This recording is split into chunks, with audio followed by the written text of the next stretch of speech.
Buenas tardes. Como siempre, les agradecemos su asistencia a estas jornadas de divulgación del Instituto Gemológico Español y les doy, por supuesto, la bienvenida en nombre de todos los miembros del Instituto, de la Junta Directiva del Instituto. El último día, como siempre es costumbre, repetir lo que se dijo en la última conferencia, por si alguno está interesado en ello.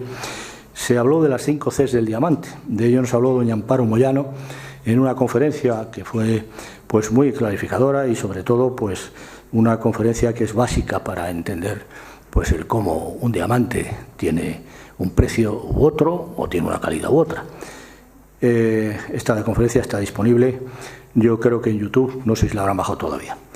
Hoy cambiamos también del tema puramente gemológico, nos vamos a un impresionante, yo creo que es una de las exposiciones que yo he visto, tanto la de los transparentes como la del Tesoro del Delfín, que son una maravilla, una maravilla. El cristal de roca en el Tesoro del Delfín, como se titula, Tecnología y Restauración. Y nadie mejor para hablarnos de esto que doña Elena Arias Riera, que es licenciada en Bellas Artes, restauradora en el Museo del Prado, Nacional del Prado. Bueno, ya esta conferencia nos ha dado algunas otras en el Prado. Creo que es la persona idónea. Ella, aparte de ser una apasionada, como es lógico, su trabajo, como hemos comentado hace poco tiempo, para ella es un hobby y no me extraña en absoluto porque se disfruta con las piezas que van a ver. Verán ustedes que es una verdadera maravilla y si tienen ocasión de verlas en la realidad, pues todavía mejor. Doña Elena Arias es restauradora, como he dicho, de escultura en metal y artes decorativas en el Museo Nacional del Prado, licenciada en Bellas Artes, así como diplomada en la Escuela Superior de Conservación y Restauración de Madrid, en la especialidad de arqueología. Después de varios años trabajando en el sector privado y en diferentes instituciones públicas, en 2004 entró a formar parte del Departamento de Restauración del Museo del Prado, dedicándose a la restauración tanto de escultura en metal y orfebrería como de otros materiales de la colección, como orgánicos, vidrio y marfil. No quiero en fin, que perdamos ni un minuto más en decirles nada, porque no se puede desaprovechar ni un segundo de su conferencia, como al final me darán ustedes la razón. Cuando quieras, Elena. Hola, buenas tardes. Realmente estoy un poco apabullada de dar una conferencia sobre cristal de roca en la Escuela de Gemología. Imagino que habrá gente que a lo mejor la conferencia se le queda un poco básica, pero yo voy a hablar del tema de la restauración, cómo restauramos en el Prado.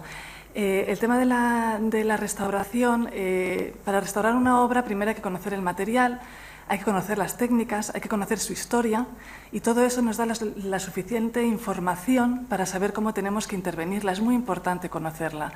Se hizo una exposición, que es la que menciona, que se llamaba Arte Transparente, en la que se expusieron los vasos de cristal de roca milaneses. Para esa exposición se restauraron todas las obras que tenemos, bueno, todas no, una serie de obras maestras que tenemos en el Museo del Prado, y de ahí surgió esta conferencia, que es la que voy a compartir esta tarde con ustedes. Desde 1839 se custodia en el Museo del Prado un conjunto de alhajas que Felipe V recibió como herencia de su padre, el Gran Delfín de Francia. Este era hijo de Luis XIV, el denominado Rey Sol. Es un importante conjunto de 134 piezas. Aquí pueden ver una representación de ellas, de las que en el grupo, tanto de piedras, lo que yo llamo piedras coloreadas, es decir, todo el tipo de piedras de distintos colores, como ven aquí el lapislázuli o todo tipo de gemas, destaca el conjunto de 47 vasos realizados en cuarzo y alino, en cristal de roca. Estas piezas, que a lo mejor no conocen del Museo del Prado, es un tesoro importantísimo, pero hay mucha gente que va al Prado y solamente ve la pintura, no llega a profundizar más. Este conjunto quizás actualmente no se valora como se valoraba en su momento. Hablamos del siglo XVI y esto formaba los gabinetes de maravillas que tenían los monarcas y los nobles en su poder. Era la forma de mostrar su poder. Eran joyas de gran formato. Como ejemplo, simplemente para que entiendan más o menos, en los inventarios reales, que se valoran todas las obras que tenía el monarca, podemos encontrar que uno de los cuadros más caros, el de la batalla de Mühlberg de Tiziano, estaba tasado en 200 ducados, mientras que el vaso es un barco que había, que actualmente está desaparecido, más caro de esta colección, estaba tasado en 800 ducados, es decir, 4 veces más que el cuadro más caro que tenía el rey. La conferencia, ya les digo que gira en torno al cristal de roca o cuarzo hialino. Actualmente es un material poco conocido. Bueno, no será en este ambiente, pero cuando hablas con gente no distingue el cuarzo hialino del vidrio. Lo confunden y, por lo tanto, poco valorado. Sin embargo, hasta el siglo XVIII se consideraba una gema de muchísimo valor. Se consideraba una piedra preciosa y formaba parte de los gabinetes de maravillas más importantes. Su nombre cuarzo proviene del griego cristalos, que significa hielo, ya que en la antigüedad se pensaba que el cristal de roca era agua helada, destilada de las más puras nieves y solidificada en lo más profundo de las montañas. Se le otorgaba cualidades mágicas como evitar las pesadillas, quitar la sed y curar el mal de ojo. Decían que si chupabas cuarzo se te iba la sed. Imagino que aquí, bueno, pero yo voy a explicar para hacer qué es el cuarzo. El cristal de roca o cuarzo hialino es un mineral, es una piedra con una composición muy sencilla. Está formado por sílice y oxígeno, es un óxido de sílice. Es el mineral más abundante en la superficie de la Tierra, sobre todo en las arenas, que es cuarzo amorfo, pero cristalizado y transparente, es decir, cuarzo hialino, se encuentra en escasas ocasiones. Por lo que conseguir un buen bloque de cuarzo hialino era una joya. En ese momento era una joya, valoradísima. Si era de pequeño tamaño se utilizaba en joyería y si conseguían un bolo, una piedra de gran tamaño, se utilizaba para hacer estas piezas que yo llamo joyería de gran formato. El cuarzo hialino puro, sin ningún tipo de inclusión, es lo que se denomina cristal de roca, que es el que tenemos en el centro. Pero dependiendo de las impurezas que pueda tener, pues podemos tener el cuarzo rosa, la amatista, quizás el más conocido, que tiene ese color morado tan intenso, el cuarzo citrino y el cuarzo ahumado, que llega a tener incluso un color casi prácticamente negro. Y luego está el cuarzo lechoso, que no es que sea lechoso, es como el cuarzo hialino, pero tiene muchas inclusiones gaseosas y por eso tiene ese color tan blanquecino. La colección del Prado es básicamente cuarzo hialino. Tenemos algunas piezas, bueno, no algunas, creo que estas dos. De cuarzo citrino tenemos este vaso en forma de velón. Si van a verlo, es una de mis piezas favoritas, es precioso. Fíjense en las volutas. La talla que tiene es un velón, es una vela, y las volutas imitan el movimiento del humo que se movería para salir por los laterales.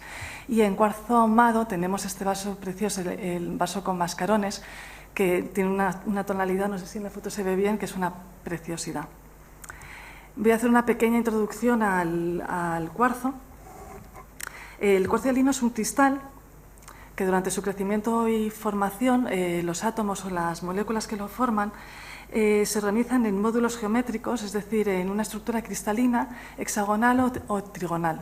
Dependiendo de qué estructura tiene de base, pues tendrá un tipo de cristal u otro. Si el óxido de sílice es puro y crece perfectamente, obtendremos el cuarzo hialino totalmente transparente. Pero este crecimiento, que se puede ver en algunas piezas, por ejemplo, ven aquí esas rayas propias del crecimiento del cuarzo. Si los cristales, cuando van creciendo, unos se encuentran con otros y entonces al encontrarse se van adaptando como pueden en el crecimiento y se forman unas áreas de unión más frágiles que en el momento de tallarlo o en el momento de trabajarlo puede fracturar. Además, durante su crecimiento también puede ir englobando restos minerales o burbujas tanto de líquido como de gas, como veremos a continuación. Esas se ven en el interior del cuarzo. Como curiosidad les diré, es gracioso, Las piezas que tenemos son muy transparentes, pero algunas tienen estas inclusiones. Y me comentaba una vigilante de la sala que un día salió una señora muy enfadada diciendo que el cristal de su casa estaba más limpio que el del Prado, porque pensaba que todas esas inclusiones era suciedad y que era una vergüenza que los tuviéramos así. Y ella me decía, yo le intentaba explicar que es una piedra. Y digo, bueno, no te preocupes, no todo el mundo lo sabe. Estas son las inclusiones. Aquí ven las inclusiones que hemos podido fotografiar en algunos de los vasos del Prado. Estas son las típicas... Perdón. Voy a utilizar esto entonces. Estas son las típicas inclusiones minerales y estas son las inclusiones gaseosas o de líquido. Como ven, tienen la forma de burbuja que se mete en el crecimiento, pero el crecimiento es cristalino, es poligonal. El cristal va creciendo rodeando la burbuja. Creo que esas estructuras se llaman de huevo frito, pero espero que sea así. Estas inclusiones las encontramos en los vasos del tesoro. Por ejemplo, este es el vaso de la vendimia. Espero que se vea. Sí, se ve muy bien. Todas estas inclusiones que ven por aquí son burbujas, tanto de gas como de líquido. Las inclusiones minerales tienden a intentar quitarlas a base de extraerlas para que se vean menos porque se ven más feas. Las de gas las intentan integrar un poco en la composición de la obra. Por ejemplo, esta es el vaso de la tortuga, es una de las piezas más bonitas de la colección. Si van a verlo, este vaso es maravilloso, maravilloso. Este vaso tiene un cuarzo hialino espléndido, absolutamente transparente. Únicamente en este extremo, como ven, tiene muchas inclusiones gaseosas y el artista lo que hace es intentar dejar la zona donde están las nubes o una zona alta, la intenta como difuminar un poquito con la talla. Un caso muy interesante es este es el vaso de las 4 estaciones. Si van a verlo, este vaso, en la parte, el cristal de la zona alta es muy transparente, es perfecto, pero en la parte baja tenía más inclusiones.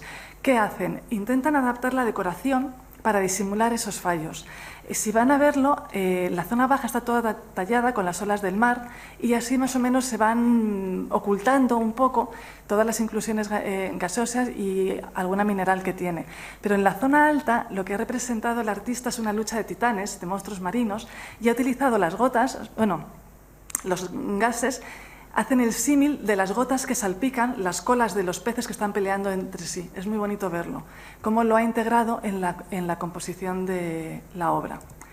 Otro caso, por ejemplo, es la bandeja de los 12 Césares, también un cuarzo muy bueno.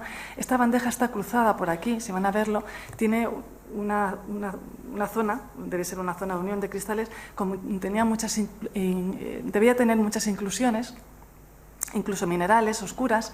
Les he puesto esta foto porque se ve mejor, es este mismo sitio. Entonces, como ven, esa línea con inclusiones la han utilizado para llevar el tronco del árbol.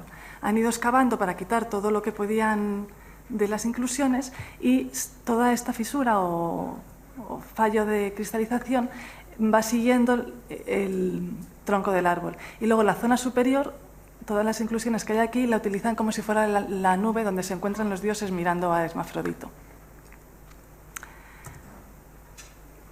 Esta es curiosa, es el único vaso que hemos encontrado cristalizaciones combinadas de cuarzo ahumado. Es un cuarzo hialino y simplemente tiene estas poquitas. Únicamente se ve con el binocular, pero es curioso.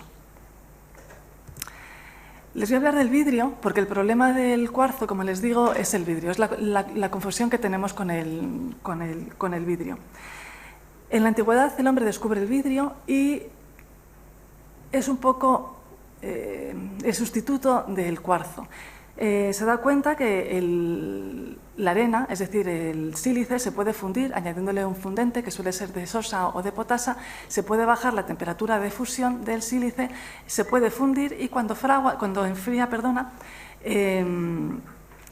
adquiere una forma y se parece un poco al cristal de roca. Aquí les he puesto, me imagino que ya habrán visto más de una vez, soplar vidrio. Esto es una masa de vidrio dándole la forma. Aquí ya ha enfriado. ¿Cuál es la diferencia entre el cuarzo hialino y el cuarzo y el vidrio? La estructura. El cuarzo tiene una estructura, es un cristal, mientras que el vidrio tiene una estructura amorfa, es decir, cuando enfría a los átomos no les da tiempo a organizarse de forma cristalina y entonces queda con esa estructura amorfa. A veces se ven algunos, si el enfriamiento es muy lento, a veces se forman unos pequeños cristalitos dentro que son fallos del vidrio, porque se ven entonces como blanquecinos.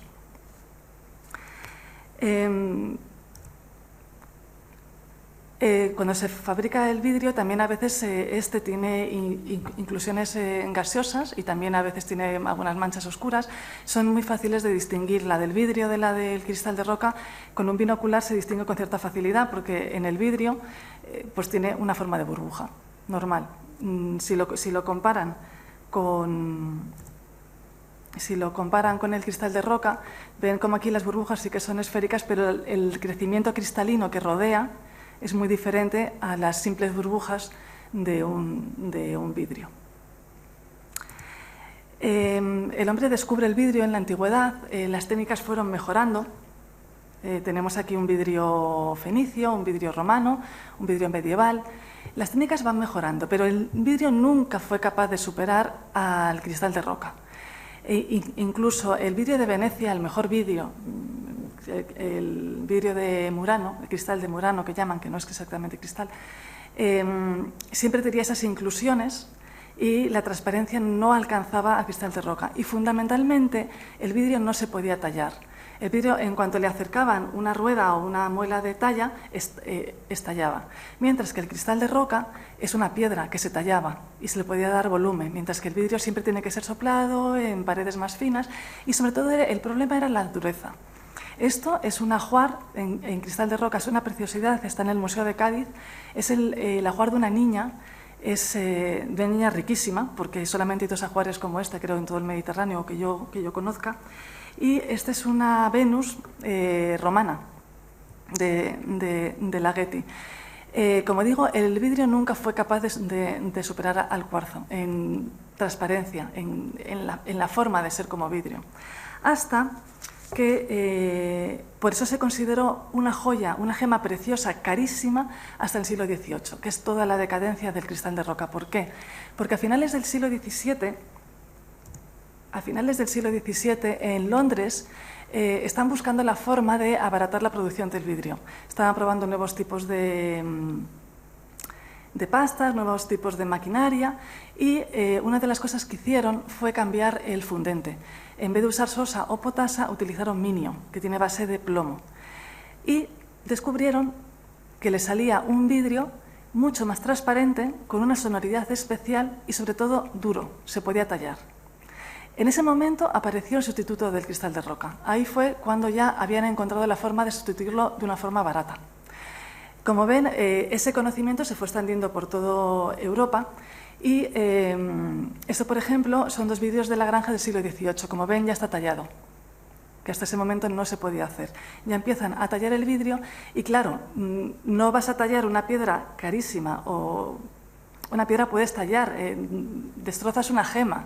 Teniendo un vidrio que si se de pronto revienta puedes volver a fundirlo y vuelves a hacer otra vez el vaso, es un material que se abarata.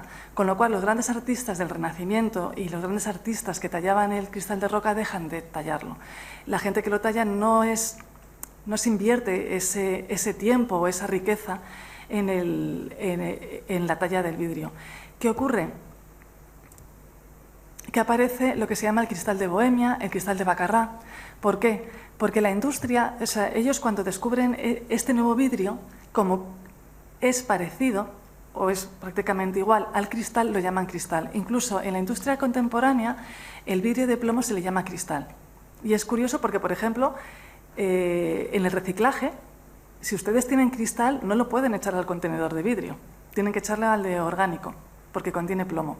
Entonces, ese es el problema con el nombre. Eso es lo que ha llevado a confundir a la gente el cristal del cuarzo hialino con el cristal de vidrio, que es un elemento más barato. Esta foto la pongo porque una cosa que a mí me gusta mucho con el cristal de roca es iluminarlo con una linterna y ver cómo se mueve la luz por el interior del cristal de roca. Al ser una estructura cristalina es como si tuviera autopistas de la luz y las sombras que da parece que ardieran. Es una preciosidad. Por ejemplo, este es un vaso de cristal de roca. Vean cómo la luz, cuando la atraviesa la sombra, son como llamas.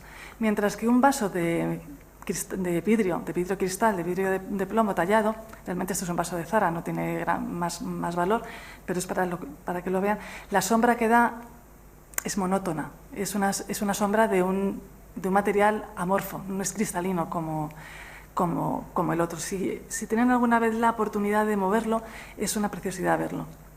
Estos son algunos vasos para que vean cómo atraviesa la luz. Este es un vaso mucho más sencillo para que vean que no es por la talla. Aunque tengan un lado liso, la luz hace ese efecto. Estuvimos pensando cómo poder exponer las piezas con esta iluminación, pero es que es complicado, ¿no? Para que la gente lo pudiera ver, porque es muy, muy bonito. A continuación voy a hablar un poco de la producción de estas piezas. Estos objetos maravillosos, como los llamaban. La glíptica, la talla de las piedras, sobre todo de las piedras preciosas, los talleres existían desde muy antiguo, pero el esplendor de la talla de cristal de roca es en la segunda mitad del siglo XVI. Ahí es cuando esto alcanza el sumum, y en Milán. Como les digo, la glíptica se hacía por toda Europa, y también en Italia. En Florencia hay muy buenos talleres, pero Milán en el siglo XVI, que por cierto hay que recordar que Milán en el siglo XVI era español, era el centro de la industria del lujo. Tenía como clientes los más ricos y poderosos nobles reyes de toda Europa. Artistas y artesanos milaneses trabajaban para surtir de toda clase de objetos curiosos, las cámaras de maravillas, para las iglesias, para la nobleza, para los reyes.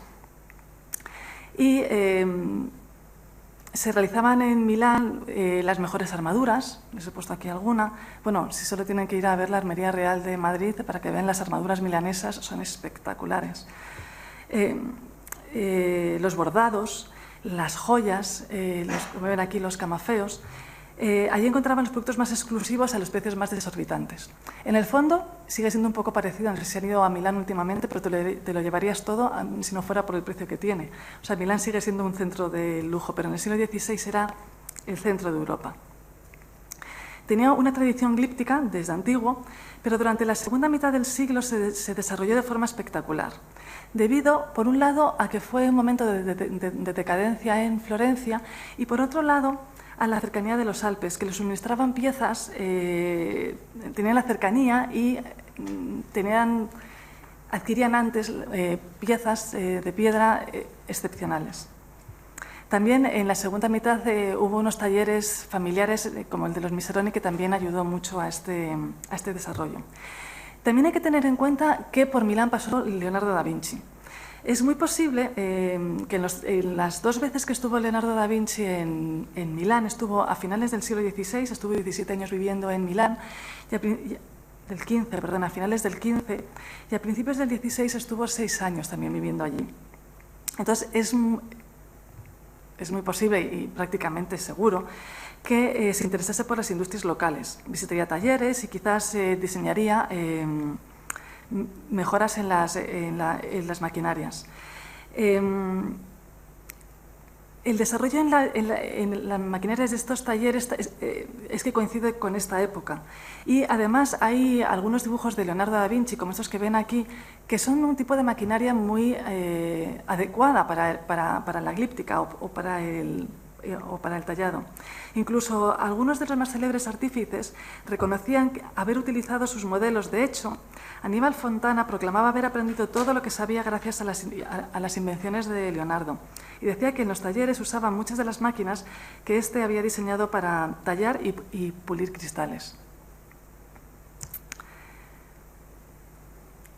Los talleres de glíptica, sobre todo los de cristal de roca, se formaban en torno a familias. Eran conocimientos familiares. Realmente para la exposición hemos hecho una investigación exhaustiva buscando dibujos de época, textos de época, información de época, apenas hay nada. Las familias trabajaban en familia y posiblemente los conocimientos y los descubrimientos se transmitían dentro de la familia. Tenemos muy poca información de esa época. Las familias más importantes, los talleres familiares más importantes, tenemos el de la familia Miseroni, que es este que hay aquí. Este cuadro lo veremos muy a menudo en la conferencia porque es un cuadro de la familia Miseroni con su taller al fondo. Por eso nos ha resultado siempre muy interesante. Luego está Aníbal Fontana, la familia Fontana, que trabajó desde mediados del siglo y él es el que decía que había aprendido todo lo que sabía gracias a Leonardo da Vinci. También estaba la familia de Francesco Tortorino, que trabajó en el tercer cuarto del siglo, y los Saracchi, el taller de los Saracchi, que trabajó en el último tercio del siglo XVI. Todo esto que ven son obras maestras de todas estas familias. Realmente son unos vasos espectaculares. Este de Tortorino es impresionante, impresionante. Tienen que... Es que yo estoy muy enamorada de ellos, pero tienen que ir a verlo. Los talleres, como les digo, los talleres eran familiares. Generalmente, incluso la maquinaria se encontraba en las mismas casas. Es bastante razonable, porque dado que los materiales que utilizaban eran tan caros, es mucho más fácil protegerlos en tu casa que si tienes un taller a las afueras. Es decir, si tienes gemas preciosas, piedras maravillosas, oro, plata para la ornamentación, si lo tienes en casa está mucho más seguro. No sabemos si a lo mejor el trabajo más vasto a lo mejor se hacía afuera, pero casi todos los talleres eran familiares y se trabajaba en casa. Este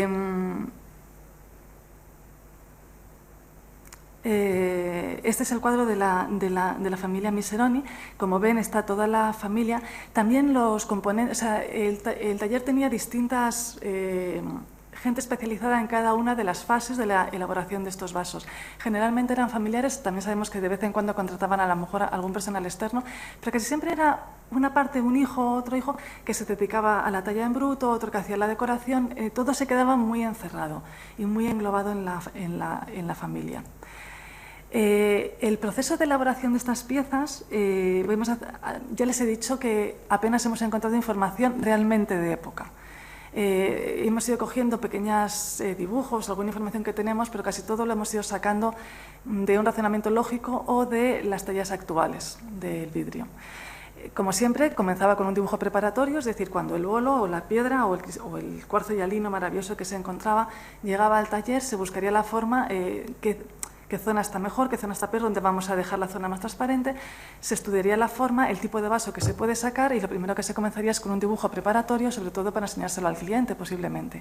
También tenemos entendido que también se hacían algunas piezas de cera para que las viera también el cliente. Aquí tienen, esta es una vasija, esta no es del Prado, es una colección inglesa, pero es la única que se mantiene el dibujo preparatorio y se conserva la pieza que se hizo. Este es un dibujo, se parece, es un caqueseintao, una especie de dragón, del que en el Prado tenemos varios y bueno, es un ejemplo de cómo podría ser. El proceso de trabajo, hay dos etapas fundamentales. Uno es el trabajo, lo que se diría el arte grossa, que lo realizaban los cristalari.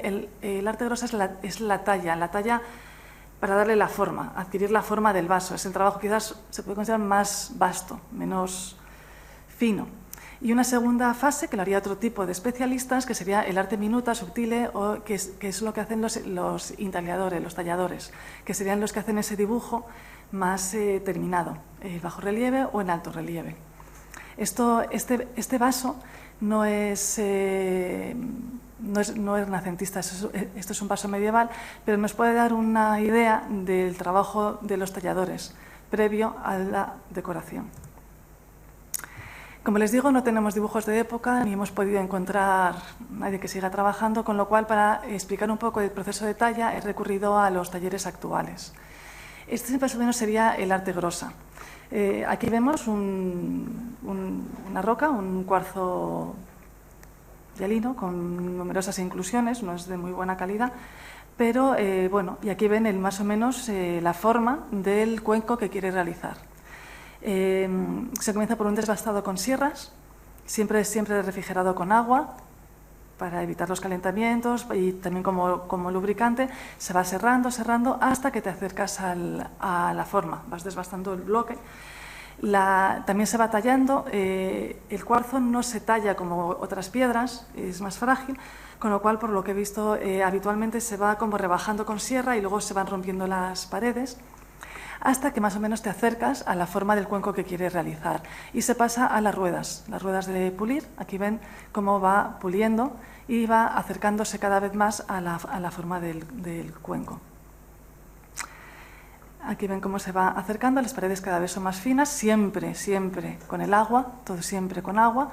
Y pues con un compás se van viendo las paredes del cuenco y se va vigilando cómo se va haciendo. Es una pena, ustedes no van a poder tocar las piezas, pero yo sí las he tocado y las paredes de los vasos que tenemos son finísimas. Es impresionante lo finas que son, el trabajo que se hacía. Hasta que al final, ya que tienes la forma más o menos hecha, pasas al pulido. El pulido se hace pues, con polvos, con arcillas de distinto grosor, cada vez más finas, hasta que se alcanza, todas mezcladas con agua, hasta que alcanzamos el brillo. Les he puesto aquí esta ampliación del cuadro de la familia Miseroni, porque este chico que está aquí, esto es una suposición mía, a lo mejor alguien me dice que no, pero es una suposición. A mí me da que él está elaborando estos pulimentos. Me recuerda a lo que hacen las bateas cuando buscan oro, para ir decantando los sedimentos, primero los más gruesos, luego los medianos y arriba los más finos, y a lo mejor con eso luego van retirando para pulir las varias fases que lleva el pulimento de estas piezas. Aquí ven cómo está puliendo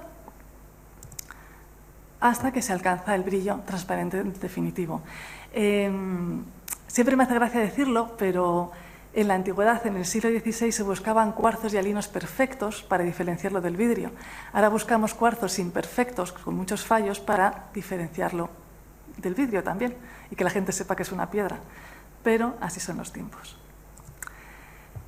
Bueno, esto sería más o menos la idea. Hubiéramos alcanzado más o menos este objeto pulido y pasaríamos a la segunda fase, que es a la decoración. Antes de eso les voy a decir, en el siglo XVI las mejores piezas que llegaron a Milán, los bolos más grandes de cristal de roca, de cuarzo y halino, se encontraron en el medievo. Posiblemente en el siglo XVI lo que encontraban eran piezas de menor tamaño, no consiguen esas piezas tan grandes que se descubrieron posiblemente en la época medieval. Entonces, ¿qué hacían? Utilizaban piedras de menor tamaño y para alcanzar el volumen de vasos que querían, las iban engarzando con arandelas de oro. Entonces, por ejemplo, pues pueden ver aquí, este es un dragón, un kakesentao también, que ven que está hecho de varias piezas. El mejor cuarzo y halino, el mejor, si van a verlo, verán que la cabeza es totalmente transparente, lo mismo que las alas y que los pies. Sin embargo, para el cuerpo utilizaron un cuarzo y halino con muchas más inclusiones, tenía muchos más gases, que tallan todas las escamas del dragón para disimular un poco las impurezas que lleva eso. Si se fijan, por ejemplo, si ven este kakesentao, si van a verlo pasa lo mismo. La cabeza tiene un cuarzo magnífico, con lo cual es totalmente pulida y transparente, mientras que el cuerpo, ven aquí todas las inclusiones que tiene y todos los fallos de cristalización, sin embargo ahí están todos tallados, todas las escamas y todas las alas, para disimular un poco. Todo esto lo van engarzando y así consiguen las figuras de mayor tamaño. Y pasamos a la segunda parte, al arte de minuta subtile, los talladores. Hay dos tipos de talla. La talla de cabo, que sería el bajo relieve, o de relieve, sería el alto relieve o lo que consideramos un bulto redondo, que sería lo que vemos aquí. No me voy a meter mucho con esta talla porque en el fondo es como una escultura. A base de escofinas, de talla, irían puliendo hasta que dan la forma, por ejemplo, de la cabeza del dragón o esta sierpe también con la cabeza y con el cuerpo. Y luego estaría el alto relieve, que es lo que tenemos, por ejemplo, en las alas de este dragón, de la misma forma. Se va tallando y se va decorando. Me voy a centrar un poco más en el bajorrelieve, en el intaglio de cabo. El proceso comenzaría con un diseño, primero un diseño adecuado al mismo vaso. Los diseños que van a ver en el museo verán que son muy renacentistas. Pues, por ejemplo, este es muy parecido al del vaso, ven las flores, Este es el vaso de la tortuga, este maravilloso vaso. Si se fija, pues este es el típico diseño renacentista. Verán aquí los niños danzando en el borde del vaso, o este fondo de mar tan parecido a este otro. Este es magnífico. Este fondo de mar, si van a verlo, los monstruos marinos, los caballos marinos que tienen las cabezas son impresionantes. Es muy, muy bonito. O, por ejemplo, este es el vaso de las 4 estaciones, que ven aquí pues el típico dibujo. Este es del que les hablaba antes, los mismos monstruos marinos luchando entre sí, salpicándose unos a otros, o estas decoraciones vegetales que también tenemos por la parte alta. ¿Cómo se hacía este tipo de tallado? Este es el vaso la bandeja de los 12 Césares. Si van a verla se darán cuenta que tiene una talla bastante profunda. Como les digo, no tengo dibujos propios de época. Para más o menos explicar cómo se hacía, he recurrido a la talla del vidrio, que se hace actualmente, que se sigue haciendo, o la talla de camafeos, que también es sobre piedra. Y con algunos dibujos, muchos de ellos no son antiguos, del 18, pero más o menos nos puede ayudar a entender cómo se hacía. Aquí tienen una imagen de una mujer, una talladora, está tallando un vaso de vidrio, de cristal de vidrio. ¿Cómo se hace? Es un rotor. Aquí tiene se me olvida el nombre. La broca que gira, está fija y el problema del vidrio es que estas ruedas estaban fijas, tienes que acercar el vidrio.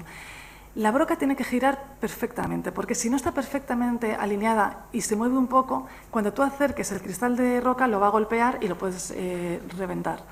Entonces, si se fijan, está con los codos perfectamente apoyados, supongo que con las manos intentando quitar cualquier tipo de vibración y acercando el vaso a la broca para ir moviendo el vaso para hacer los dibujos. Es parecido a lo que ven en este camafeo. Aquí sí que ven bien cómo está la broca, con esa pequeñísima cabeza, y cómo van dibujando en la piedra. La diferencia está en que aquí esto es como un lápiz que se mueve bien, mientras que el cristal de roca se tallaba así. Es decir, tienes que mover el vaso para ir haciendo el dibujo. Aquí tenemos un dibujo de un posible taller de grabado. En este caso, aquí vemos las brocas, cómo se metían las brocas en el rotor que vemos aquí. El rotor se hacía a base de un pedal que movía la rueda, que movía este rotor, y aquí tendríamos la broca colocada, el vaso que quieren tallar y la zona para acodarse. Como no sabemos cómo eran los talleres milaneses, volvemos otra vez al cuadro de la familia Miseroni, y entonces aquí lo que vemos es que aquí tienen las ruedas, las está girando una persona. Esta rueda tiene una cinta que llega, ahí estaría el rotor con la broca, y entonces posiblemente la persona que está tallando le va diciendo a la persona que gira la rueda más rápido, más despacio, para ahora, más lento, y entonces así se va dando. Este niño sospecho que lo que está haciendo es añadiendo el refrigerante, o agua o aceite, no sé lo que utilizarían, pero porque está como ayudando a la talla, está echando algo. Los tipos de movimiento, bueno, este es el taller de Miseroni, tampoco sabemos si en otros pueden utilizar. Este es un grabado del 18, que aquí podemos ver distintos tipos de movimiento de rueda. Esta es una rueda de arco, ven que aquí con el pie cuando lo mueven, el arco sube o baja, pero claro, en este caso giraría hacia un lado y luego hacia el otro, sería para algún tipo de talla. Pero aquí vemos que tienen de pedal, de pie, o este de aquí, este es un dibujo medieval, este es como el que les he enseñado aquí antes.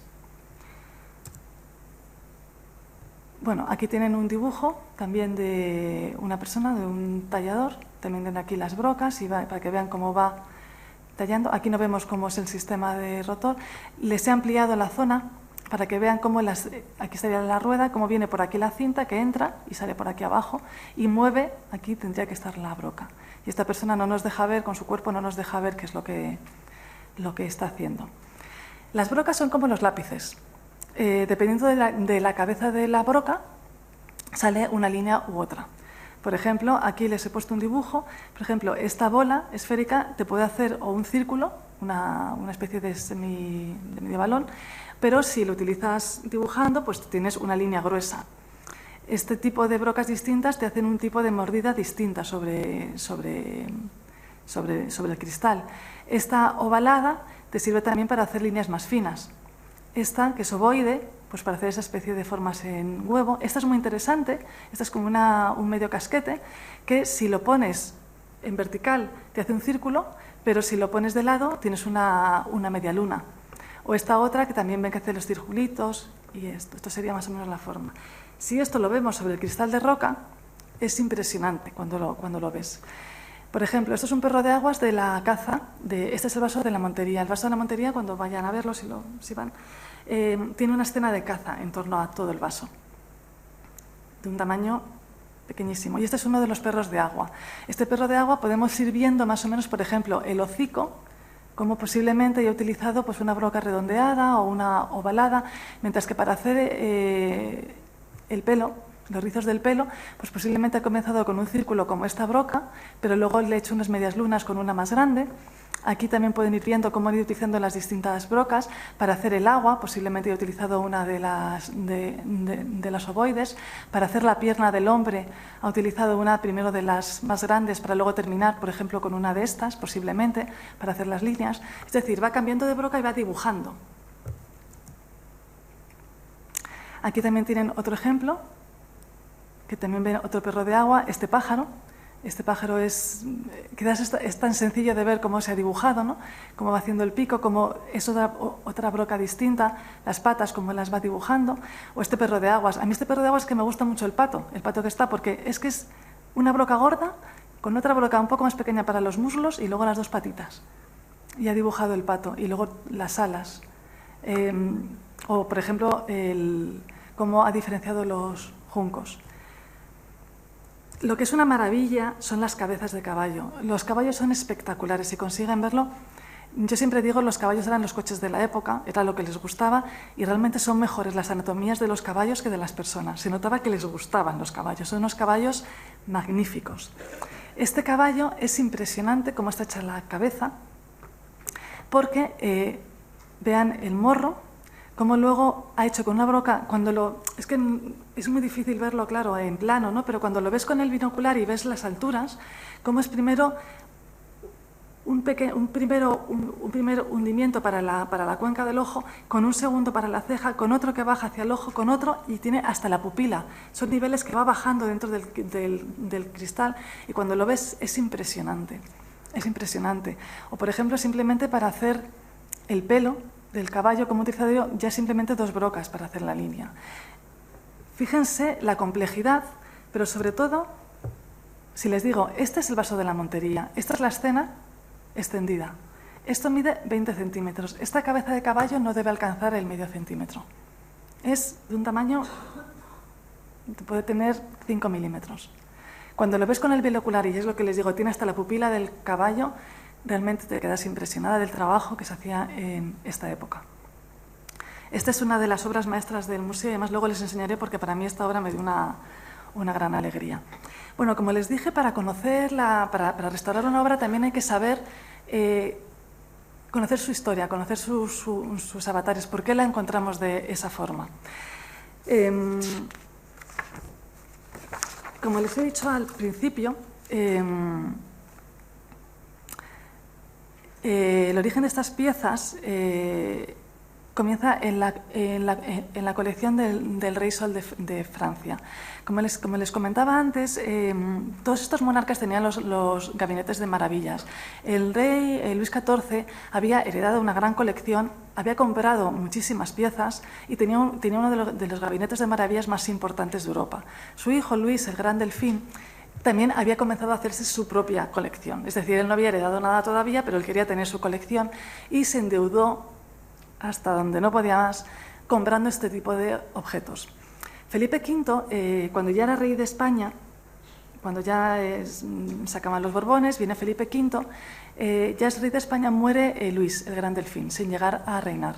Entonces, gran parte de la colección de Luis, del Gran Delfín, se tuvo que vender, se vendió en pública subasta para pagar las deudas. De lo que quedó, se le preguntó a los hijos que querían heredar. Y Felipe V lo que pidió fue la colección del Delfín. No pidió pintura, no pidió tejidos, pidió la colección de este tipo de vasos.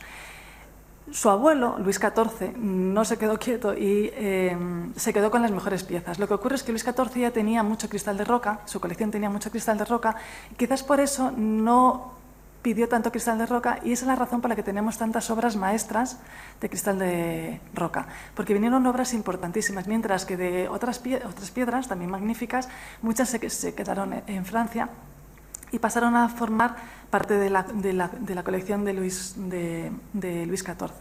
Como les digo, la colección llega durante la época de Felipe V. Primero la quisieron colocar en el Alcázar, estuvo un tiempo y al final decidieron que no, que le iban a llevar a la granja. Se llevó toda la colección a la granja y se hicieron unos diseños, que eso sí que están, de cómo se iban a exhibir. Pero nunca se llegan a hacer esas, bueno, no sé si vitrinas o estructuras para albergar la colección, y se quedan sin colocar hasta que Carlos III,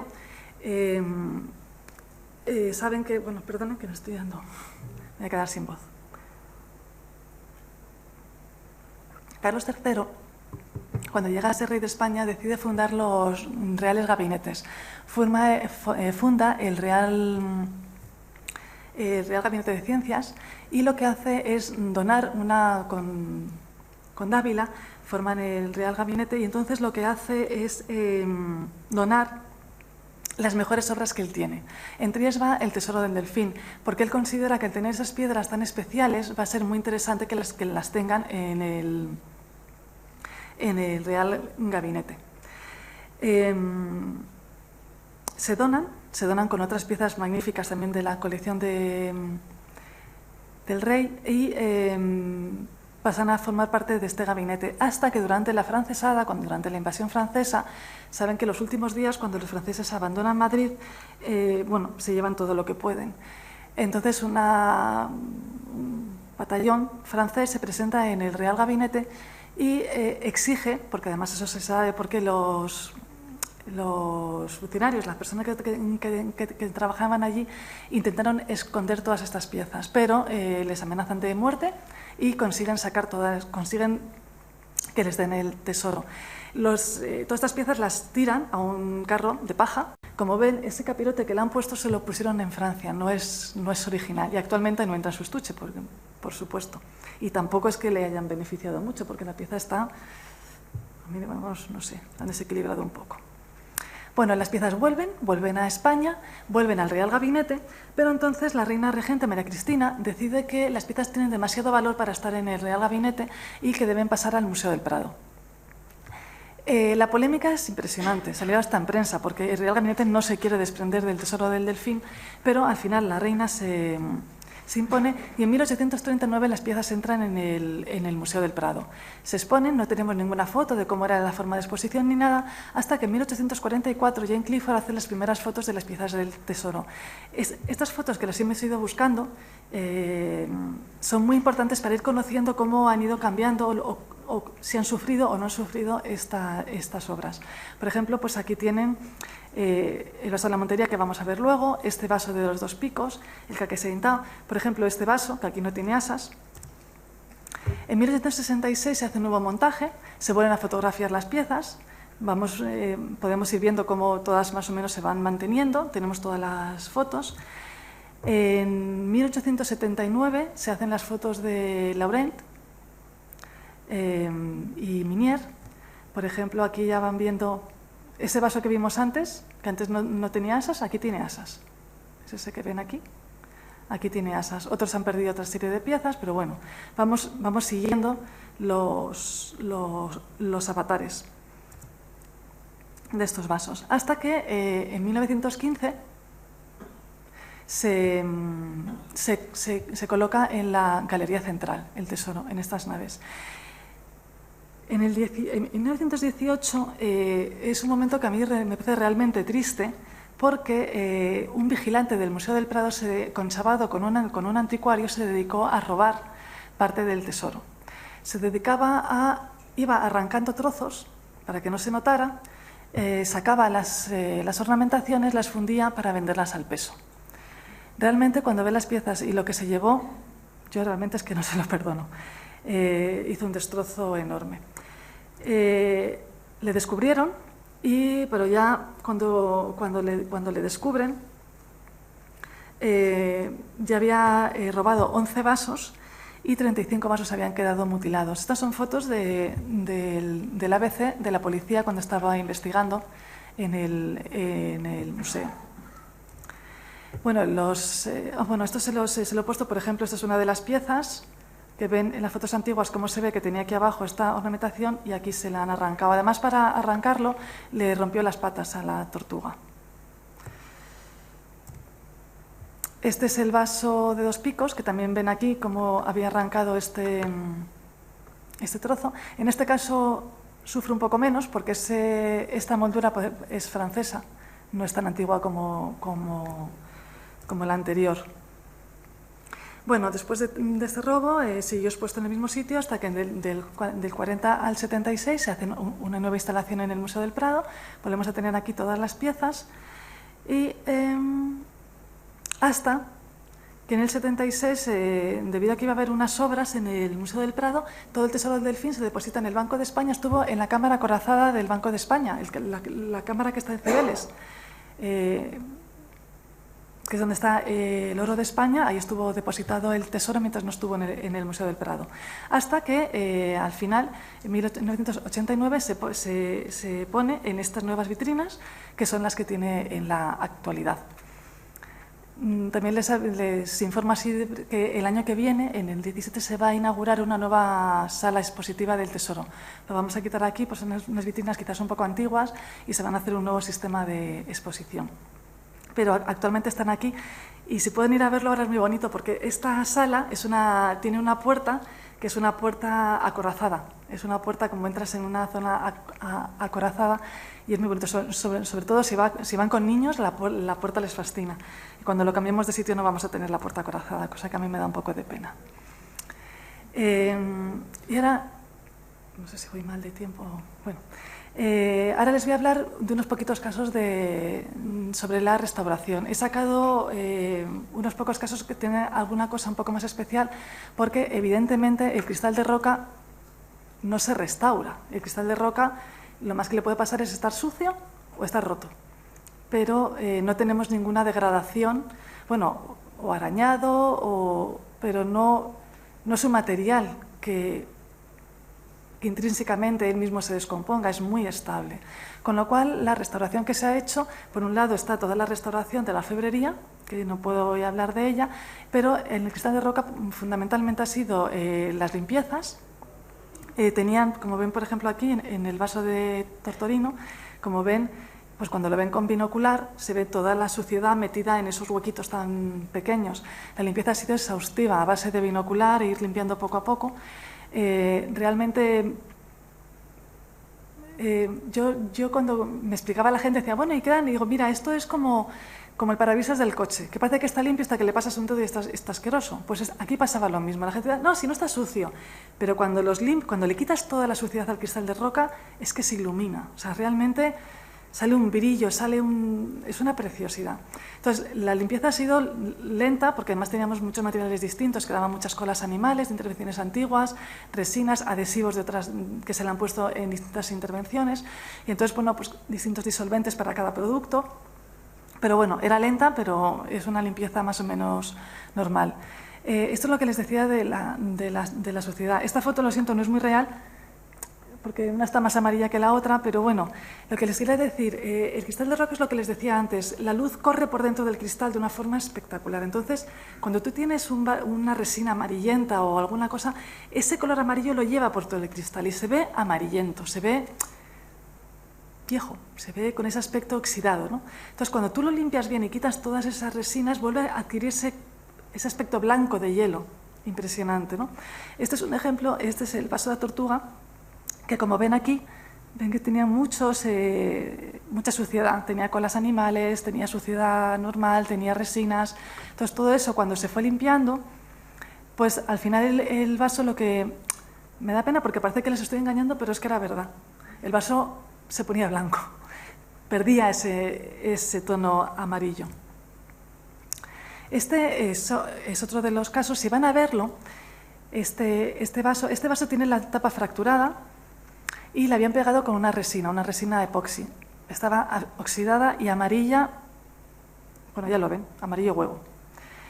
Entonces todo eso le daba, y la cabeza del moro también estaba rota y la habían pegado también con la misma resina.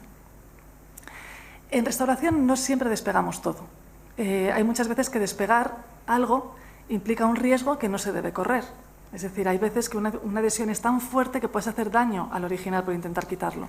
Con lo cual es mejor dejarlo, a no ser que exista una razón, porque ya en el futuro aparecerá una técnica mejor seguro que lo pueda hacer con menos riesgo. Entonces, únicamente interviene si es necesario. En este caso lo era, porque realmente esas resinas amarillas es que realmente afeaban, o sea, no se puede ver bien la obra con esa resina. Entonces decidimos quitar la resina que tiene la tapa.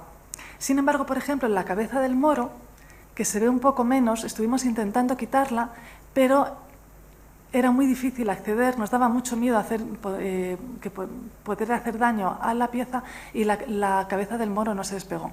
Con lo cual, si van a verlo, fíjense que la cabeza del moro tiene un color amarillento porque le queda un poquito todavía de resina. Ahí sí que pueden ver cómo no eliminarla del todo implica eso. La tapa se despegó del epoxi. El epoxi no es soluble en nada, es decir, no hay ningún disolvente que lo diluya. Simplemente hay disolventes que lo que hacen es que lo ponen un poquito más blandito, y entonces a punta de bisturí, o sobre todo nos fabricábamos unas láminas de aluminio flexibles que le íbamos puliendo. Las dábamos formas alargadas para irlo metiendo, pero claro, las fracturas no son rectas, hacen forma, entonces tienes que meter algo que gire además, o sea, para llegar y ir rascando el adhesivo, irlo rebajando, hasta que conseguíamos separar la pieza, y lo conseguimos. En este caso lo conseguimos, la parte de abajo, y se volvió a pegar. Evidentemente dirán, ¿con epoxi no? No, con epoxi no, pero no siempre podemos elegir. Luego les enseñaré otro caso. En este caso, la pieza, cuando la dejas caer, se queda perfectamente colocada. Entonces, ¿qué hemos utilizado? Un adhesivo de tipo nitrocelulósico, un Paraloid. El Paraloid, ¿qué hace? Que es como que rellena, es mucho más estable, es muy reversible, en acetona es muy fácil de quitar en un futuro, y rellena el hueco. El Paraloid, si fuera una pieza que exenta, si tiras se separa, porque no tiene fuerza, no se pega al cristal. Pero en este caso, como simplemente está apoyado y le relleno el hueco, lo he inmovilizado, simplemente rellenándolo. Es muy reversible, es mucho más estable y transparente, blanco. Entonces, en este caso es lo que hicimos, y así quedó el vaso cuando se restauró. Como ven, la parte de abajo, ya la unión no se ve amarilla. Este es otro caso, este es el vaso de la Montería. Esta fue una de mis grandes felicidades que me da de vez en cuando el museo. El vaso de la Montería le faltaba el pie y la tapa cuando se comenzó la restauración. Este es el vaso de la Montería en 1844, en el 66 le ven aquí con su tapa y su pie, y en 1940 ya no tiene ni el pie ni la tapa. El pie es una pieza de madera que han colocado ahí para sostener el cuerpo del vaso. Esta es una de las obras maestras del Museo del Prado. Ya vieron antes la talla que tiene, es espectacular. Y cuando se va a hacer la restauración, lo primero que me llamaron de conservación, Leticia Azcue, y me pidió que esta forma de exponerle con este suelo, que era muy fea, y que a ver si estudiando las fotos antiguas podíamos hacer algo de metacrilato o alguna cosa así, que recuperara un poco la forma original. Entonces, en el Museo del Prado, nosotros tenemos en los almacenes, tenemos muchos fragmentos, nada se tira, todo se guarda. Cuando yo, los años que llevo en el museo, hemos ido en los almacenes clasificando todos esos fragmentos que tenemos, los voy fotografiando, los voy estudiando y tal, y muchos los he podido llevar a sus obras originales. Y cuando empecé a mirar este vaso, digo, yo estas piezas las he visto. Había una caja que yo llamaba la caja de la policía. Esta es la caja con fragmentos y con sobrecitos de la policía, que ponía fragmento que se encontró debajo de la tal, fragmento devuelto por la policía porque se encontró en tal sitio, fragmento de la investigación de la policía. Había varias cosas en la caja, y entre las cosas que había estaba la tapa y el pie. Bueno, ese momento no se pueden imaginar cómo fue. No se pueden imaginar la alegría, porque primero me acordé y decía, yo no voy a decir nada hasta que lo vea, porque están en los almacenes, el Museo del Prado es muy lento de gestión, es decir, para llegar a los almacenes tienes que solicitarlo, te tiene que acompañar seguridad, tienes que hacer una solicitud, te abren la puerta, vas a acompañar a otra persona, cosa que es muy lenta y muchas veces cuando viene gente dice, pero es que es insoportable, pero por otro lado no perdemos nada, o sea que yo casi que prefiero que sea así, ¿no? Pero bueno, ya pedí que lo subieran y cuando llegó lo puse y vi que era, bueno, llamé a la conservadora, llamé a tal, estábamos todos dándonos abrazos, que teníamos la montería completa. ¿Qué ocurrió? Que posiblemente a la montería en algún momento cogerían el vaso, se cayó el pie, se rompió y entonces dejaron los fragmentos a un lado junto con la tapa, el cuerpo al otro, se separaron y los fragmentos y la tapa se fueron al bote de los fragmentos y el vaso se quedó con su peana de madera, pero la teníamos en el museo. Bueno, la restauración, este es el pie, tenía unos adhesivos antiguos, muy raros, muy gomosos, no eran demasiado antiguos, alguien lo había pegado poco a poco, lo fui despegando, ven aquí que ya lo he despegado, voy limpiando las piezas. Esto se lo he puesto para que vean el tipo de limpieza que hacemos. Esto es una de las ovas que lleva aquí abajo, para que vean el tamaño. Vean ese resto que me queda de adhesivo, eso le da un color amarillo. Yo no sé también si estoy muy obsesionada, pero las limpiezas hacíamos con binocular hasta que lo dejábamos perfectamente blanco.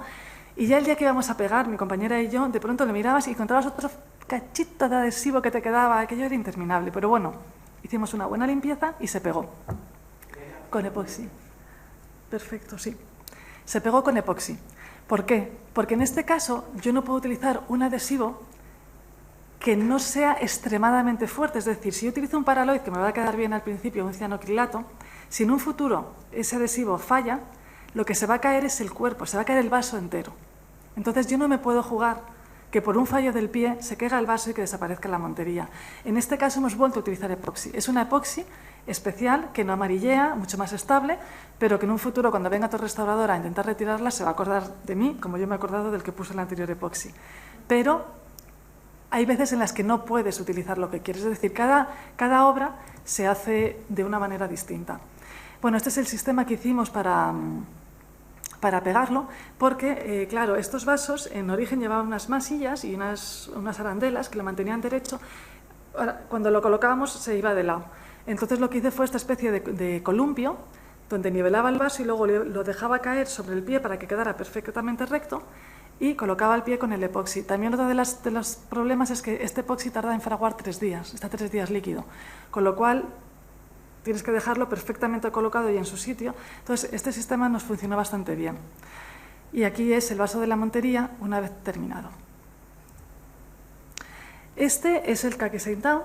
Este os lo he puesto, bueno, este también veis en la foto antigua que tenía en la unión, conservaba la arandela de oro con esmalte y se la robaron. El Kakeseintao estaba pegado, pero si ven los dos planos que tenía, como le quitaron la arandela, también estaba el pobre un poco torcido, no quedaba bien. Les he puesto aquí las rectas para que vean cómo se iba de lado. Y la verdad es que estas obras, cuando están un poquito mal, sí que se nota, hay un punto ahí que... Aquí pueden ver cómo lo despegábamos, lo que les decía de las chapas. Esta es mi compañera Ana, con el binocular. Esto es, lo señalo ahí, no me di cuenta. Esta es mi compañera Ana. Esto es lo que vemos a través del binocular. Estas son las chapitas que me voy fabricando de lámina. Lo vamos metiendo, todo eso que ven ahí es la resina, metíamos un poquito de disolvente y vamos cortando, cortando, cortando. Ahí también lo ven, como a base de meter la chapita y vamos poco a poco retirándolo hasta que conseguimos separarlo. En este caso pasaba lo mismo. Hicimos el mismo tipo de barquito, como ven. Entonces lo poníamos derecho, aquí tuve que poner plastilina porque el Kakeseintao no está recto. Y bueno, íbamos bajando hasta que quedaba encajado. Este es el Kakeseintao. Esto se lo he puesto porque, si van a verlo, a mí son las obras que más me gustan. Me dio mucha guerra, en la restauración dio mucha guerra, pero esta pieza, cuando le quitas la tapa y la miras desde arriba, sale esta máscara, que es maravillosa. Esta máscara la ven arriba. No sé si ven en el lomo del dragón la nariz y los ojos. Esto solamente lo pueden ver hoy, porque cuando se exhibe, como se exhibe con tapa, es imposible ver esa máscara tan maravillosa. Y por eso la he traído, y bueno, para que disfruten de una visión que no se puede ver en el museo. Ya está aquí.